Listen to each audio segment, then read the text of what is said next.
La Chine-Afrique est en train de connaître un premier revers. Si le krach boursier chinois n'a pas donné lieu à de grands remous sur les marchés africains, le ralentissement de la croissance de l'économie chinoise risque fort de provoquer des dégâts considérables sur le continent. Les pays africains les plus exposés sont naturellement les plus dépendants de la demande chinoise de matières premières. C'est le cas entre autres de la Sierra Leone, qui puise ses maigres ressources des exportations de fer et de titane vers les usines chinoises. Même inquiétude pour l'Angola, qui exporte près de 40% de sa production de brut vers l'Empire du milieu. La Zambie est elle aussi particulièrement vulnérable à un ralentissement de la demande économique mondiale. Pékin pourra en effet limiter ses importations de cuivre de Zambie. Autre victime collatérale de la crise chinoise, l'Afrique du Sud. Les exportations de fer sud-africains ont par exemple chuté de 36,9% sur un an et des minerais comme le platine utilisé dans l'automobile subissent de plein fouet la baisse des cours de la demande.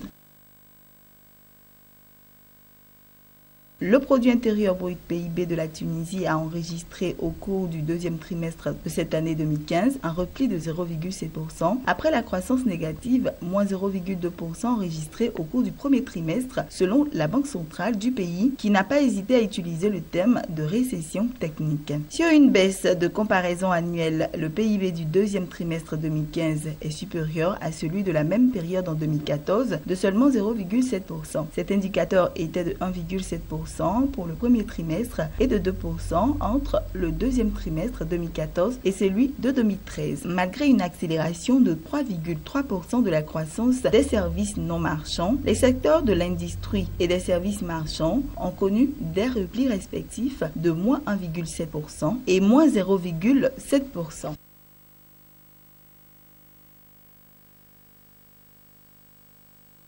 Ali Bongo Ondimba, le chef de l'État gabonais, s'est entretenu avec le secrétaire général de l'Organisation internationale de la francophonie, OIF, Michael Jean. Le président du Gabon a annoncé une contribution exceptionnelle du pays d'$1 million au programme pour la promotion de l'emploi par l'entrepreneuriat jeune et les femmes en Afrique subsaharienne francophone. Pays fondateur dès 1970 du mouvement francophone, le Gabon est membre de l'OIF aux côtés de 79 autres pays et gouvernements formant une communauté de plus de 900 millions de personnes, dont 274 millions de locuteurs ayant en partage la langue française. Or, la France, le Gabon avec 80% de vrais locuteurs, se considère comme le pays le plus densément francophone de l'OIF.